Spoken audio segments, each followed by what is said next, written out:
Bonjour à tous et à toutes. Vidéo qui est un peu en retard par rapport au programme habituel. Suite à la 12e chimio. J'avais commencé une vidéo hier et puis j'ai été coupée, donc j'ai pas fini. Donc je recommence de zéro. Euh, pour ceux qui prennent la chaîne en cours de lecture, eh bien, voilà, j'en suis à ma 12e chimio, ça veut dire la dernière. Donc, elle est passée la semaine dernière. Donc, c'est une chimio sans oxaliplatine, ce qui évidemment rend bien plus efficace ou moins efficace en tout cas les effets secondaires. Donc, c'est très agréable évidemment. Après, bon, bah, ça reste une chimio, hein, donc c'est pas toujours agréable. Et puis surtout, vous attendez pas à avoir les cloches qui sonnent et l'accueil en mode youpi. Voilà, c'est normal, hein, ça se poursuit. Moi, j'ai posé une seule question, c'est quand est-ce qu'on pouvait retirer mon porte-à-4. Donc, mon oncologue qui me connaît un peu m'a dit de façon très diplomate, normalement le protocole c'est 2 ans. J'ai bien aimé le normalement en début de phrase. Donc je lui dis ok, bon bah, très bien. Je dis bah, écoutez, quand ça m'arrangera moi, je prendrai rendez-vous pour l'enlever. Donc j'en saurai un petit peu plus dans 3 semaines puisque j'ai rendez-vous pour un scanner de fin, sachant que a priori, on croise les doigts, mais étant donné les résultats de décembre, je suis plutôt confiante. Alors, j'espère pas me tromper, mais voilà. Donc, c'est un scanner avec une analyse de sang, surtout pour voir un petit peu où en sont le reste des organes suite au traitement. Au niveau des effets secondaires, donc notables, bien qui n'étaient pas sortis jusqu'à présent, j'en avais déjà parlé un petit peu avant, c'est un peu la sensation d'avoir de la corne sous les doigts. Donc les doigts en carton, idem sous l'avant du pied. Bon, c'est pas toujours très agréable, mais c'est pas non plus insupportable. Bon, c'est neurologique, hein, de toute façon. Et c'est vrai que ça fait que 10 jours que j'ai fait la dernière séance, donc il y a de fortes chances pour que ça disparaisse. Voilà, même si je sais qu'il y a des gens qui maintiennent certains effets secondaires, comme les picotements, ça peut se transformer en syndrome de Raynaud, etc., avec le froid. Mais c'est pas, voilà, c'est pas obligatoire. Je pense que c'est quand même important de procéder suite à la chimio, s'il n'y a plus rien de prévu derrière, à une bonne détox. Donc j'essaierai de vous mettre en dessous ce que je prends moi, notamment au niveau du foie, donc tout ce qui va être chardon-marie, radis noir.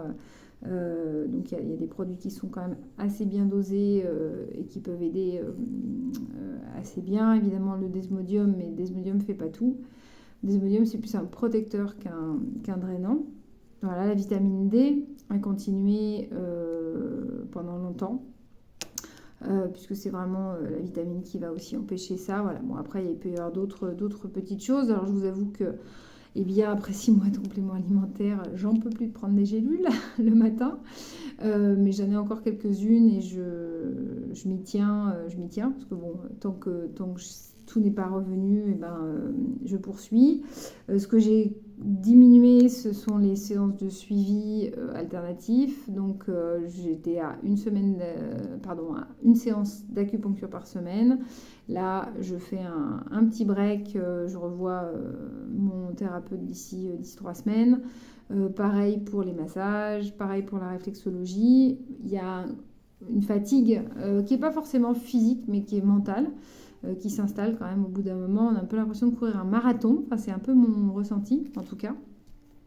Marathon pour essayer de donner le meilleur à son corps. Et c'est vrai que voilà, quand on arrive à la fin du marathon, comme un marathon, on est fatigué, on a envie de faire une pause. Donc là, c'est un peu ça. Les événements de la vie, enfin moi ma vie continue comme elle a toujours été depuis le démarrage, c'est-à-dire voilà, travail, perso, il n'y a pas de gros changements. La seule chose que j'ai remarqué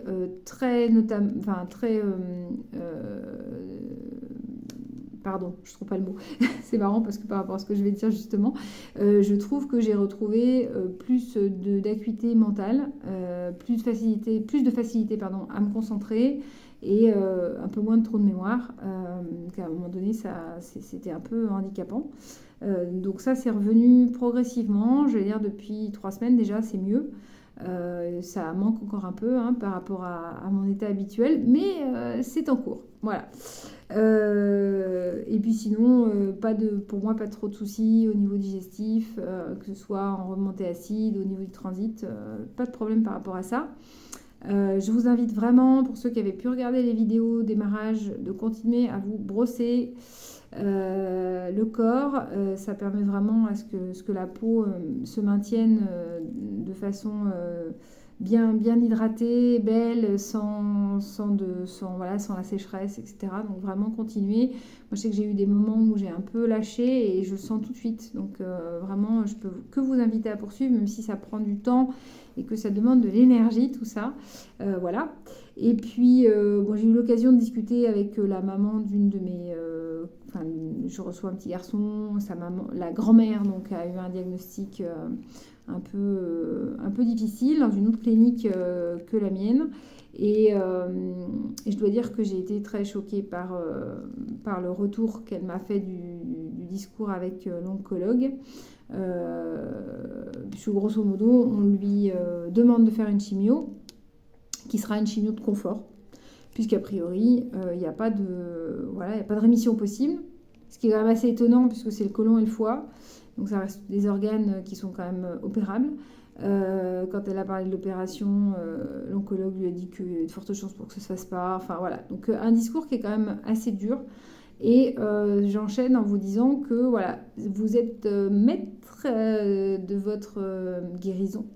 C'est vous qui décidez en fait ce que vous voulez faire, pas faire. C'est vous qui avez le choix. J'avais fait une vidéo sur le choix justement de la chimio, pas la chimio. Vous avez le droit de ne pas avoir envie de faire la chimio. C'est tout à fait respectable. Vous avez le droit aussi de demander du temps pour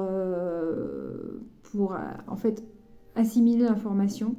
Vous n'êtes pas à une semaine près. C'est pas ça qui va changer le cours de votre vie.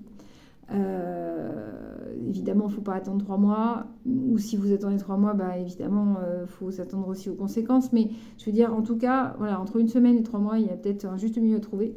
Mais surtout, ne vous sentez pas mis sous pression. Ou plutôt, ne vous laissez pas mettre sous pression. Parce que sentir, vous allez vous y sentir. Et puis, parlez bon sang de bonsoir. Dites les choses. Alors, je vous dis ça parce que moi, je vais me fader de 3 courriers dans les prochaines semaines. Une à mon oncologue, à qui je tiens absolument à lui faire part de mon ressenti et de mon vécu j'allais dire de malade, mais c'est pas un mot qui fait partie de mon vocabulaire. Mais enfin, en tout cas, voilà, de la façon dont j'ai ressenti l'accompagnement qu'elle m'a apporté. J'en ferai un deuxième au chirurgien qui m'a opéré, qui, somme toute, est très bien. Et ça, j'ai pas de reproche à lui faire sur la technique, en revanche, sur le côté humain.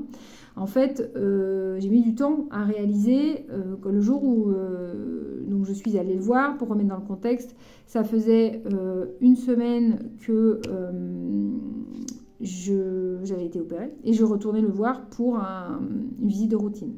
Donc je suis arrivée un peu la fleur au fusil et j'étais accompagnée, puisque c'est ma fille qui me conduisait, donc de ma fille de 18 ans, lors de ce rendez-vous. Quand il est venu nous chercher dans la salle d'attente, elle m'a suivie, puisqu'a priori on était sur une visite de routine. Sauf que ça n'en était pas une, lui il le savait, pas moi, bien évidemment, et il ne m'a pas demandé, en fait, il aurait pu me dire, écoutez Madame Bacon, je vous reçois d'abord toute seule, et puis après on verra. Et en fait, non, donc ce qui fait que ma fille a pris de plein fouet le diagnostic en même temps que moi. Alors déjà je trouve pas ça du tout correct vis-à-vis d'elle, mais surtout vis-à-vis de moi, parce que j'ai encore aussi le choix de décider si j'ai envie que ma fille l'apprenne de cette façon, ou l'apprenne tout court en fait, aussi. Et en fait, bon, c'est quelque chose que je ne lui ai jamais dit. Et l'autre jour, en discutant avec ma fille, peut-être parce que partie dans l'histoire, en fait, j'ai un peu mis de côté cet événement. Et j'ai demandé à ma fille comment elle avait vécu justement cette situation. Et ce qui est très drôle, c'est qu'elle m'a répondu exactement ce que je viens de vous dire. Il aurait pu me demander d'attendre et de te l'annoncer à toi d'abord. Ah, et oui, tu as raison. Donc c'est bien que quand même, voilà, elle a trouvé que c'était un peu fort de café. Donc je pense bien lui dire quand même, parce que si je lui dis pas, il recommencera. Et puis peut-être qu'il peut laisser le choix, en fait, et pas se poser comme ils font, hein, en sachant, et puis surtout en ne prenant plus de distance, en fait, par rapport aux choses. Je crois que c'est là la difficulté. Je ne remets pas en question tout le système médical, mais je pense qu'il faudrait qu'ils réalisent qu'ils ont affaire à de l'humain et pas à des numéros. Alors, je ne sais pas si c'est... je sais pas, moi je travaille avec de l'humain et j'essaye... Alors, je suis certainement pas toujours parfaite, hein, loin de là, mais j'attache beaucoup d'importance, en fait, à avoir une attitude qui est vraiment individualisée, quoi. Donc voilà, bref. Et puis, alors pour tout ça, comme j'ai fait tout ça dans une clinique, je vais envoyer les courriers plus un autre à notre charmant directeur de clinique qui a mis donc le service oncologie, je l'avais déjà dit dans une autre vidéo, mais au sous-sol, ce qui est quand même super agréable. Donc la radiologie, non, elle est au premier, mais l'oncologie est au sous-sol. Donc il y a quand même un souci. Alors je ne dis pas forcément que les radiologues doivent travailler en sous-sol, mais quand même, quand on fait des radios, on est dans les salles obscures. Quand on fait de la chimio, le soleil, c'est quand même vachement agréable. Donc voilà, je vais faire ça et je ne peux que vous inviter en fait à dire et à communiquer sur comment vous vous sentez traité. Bien sûr, ça restera votre point de vue et votre façon de voir les choses. Je ne vais pas faire un courrier à charge et je ne vais pas faire un courrier dénonçant, enfin je veux dire qui va être dégradant pour les personnes, pas du tout. Je vais juste exprimer mon ressenti, mais en même temps, si je ne le fais pas, personne ne va le faire pour moi. Et puis, peut-être que ça peut quand même faire bouger les choses. En tout cas, si je ne fais rien, c'est sûr, ça ne bougera pas. Donc, voilà. Donc voilà pour la petite histoire. J'ai prévu de faire une vidéo. Donc, bon, pour ceux qui connaissent mon histoire, peut-être que ce n'est pas nécessaire. Vous n'aurez peut-être pas envie de la regarder. Mais qui va être plus sur, justement, une fois qu'on a fini, enfin, moi, j'ai fini, de parler un petit peu de comment ça se passe quand on apprend le diagnostic et comment est-ce que ça peut se passer. Parce que je pense que mes premières vidéos sont très sincères et vraiment dans l'état dans lequel j'étais, que ce soit psychologique ou physique. Et j'imagine que ça peut faire peur, ce que je peux comprendre bien évidemment. Voilà, donc ça c'est pour les nouvelles. Les cheveux continuent à pousser, ça reprend gentiment son chemin. Bon, ça manque encore un peu, hein, mais en même temps, il va falloir un petit peu de temps. Hein, on passe pas en l'espace de 3 mois, c'est vrai que c'est tombé vite. Ça repousse un peu moins vite quand même que ça ne tombe. Mais voilà, c'est pas bien méchant. Pour l'instant, je m'y suis habituée et je souhaite juste... Alors, je frise, chose que je ne... tout le cheveu raide, mais avec l'humidité, j'ai frisé ces derniers temps. C'est rigolo, ça change un peu. Voilà pour les nouvelles. Je ne peux que vous inviter à me poser des questions, à me demander, à me préciser s'il y a des choses sur lesquelles vous voulez que j'en dise plus. Je vais continuer à vous tenir informé de l'évolution. Peut-être là, j'attendrai les résultats du scanner. Donc au niveau émotionnel, je continue, ou plutôt j'ai commencé à me faire suivre, je crois que je l'avais dit la dernière fois. Je pense que c'est vraiment important parce que c'est quand même une grosse remise en question dans sa vie et on peut pas passer à... Enfin, on peut pas. Bien sûr que si, on peut passer à côté. Mais c'est un peu dommage de passer à côté, surtout si on veut éviter de recommencer. Alors je fais partie de cette catégorie de gens optimistes qui pensent que ok, c'est fait, c'est passé, on passe à autre chose et puis évidemment on croise les doigts, des mains, des pieds pour que ça n'arrive plus jamais. Mais je ne suis pas du tout dans la croyance, comme j'ai pu entendre, que parce que j'ai eu un cancer, forcément ça va revenir. Je pense que ce qui est vraiment important de comprendre, c'est que le cancer, on y est tous exposés, tous dans notre vie, et de façon où on ne s'en rend pas compte, on ne le sait pas. Il peut y avoir des cellules cancéreuses qui vont se développer ou pas. Et en fait, si je réfléchis bien, je sais très bien pourquoi elles ont pu se développer au moment, enfin plus ou moins rapidement, j'en sais rien, mais en tout cas, voilà, j'ai un historique de douleur qui fait sens avec le moment que je vivais personnellement, ma façon de vivre en général, que ce soit au niveau du stress ou même au niveau de l'alimentation. Et je me jette pas la pierre, hein, je prends pas ça comme en me disant vas-y, il faut être toi. Non, j'analyse juste pour me dire ok. eh bien, il s'est passé ça. Peut-être que justement, c'est de faire autrement. Donc, c'est ce que je fais depuis 6 mois et que je continue à faire, que ce soit dans ma vie personnelle ou dans mon alimentation, qui reste assez contrôlée pour le moment. D'abord parce que j'en ressens le besoin et puis en plus les beaux jours arrivent, donc pour moi ça va être encore plus facile qu'en hiver. Mais voilà, je pense que c'est important à un moment donné de se faire accompagner. Et c'est pas parce qu'on vous met un petit panneau dans le service de radio ou de chimio en vous disant il y a une psy que ça va suffire. Des fois, il faut un petit peu plus parce que, alors certes, ce sont des spécialistes normalement qui sont censés pouvoir accompagner les personnes suivant ce genre de traitement. Mais des fois, les prises en charge, donc ce qui va être payé par l'État pour ces soins-là, ne sont pas suffisants. Et c'est important de se sentir soutenu, écouté, et puis peut-être aussi avec quelqu'un qui vous donne un retour et pas forcément quelqu'un juste qui vous écoute. Voilà. Bref, petit aparté psychologique. Voilà, je ne ferai pas plus long aujourd'hui. Je vous remercie tous de m'écouter, de me suivre. Bon courage à tous ceux qui sont dedans.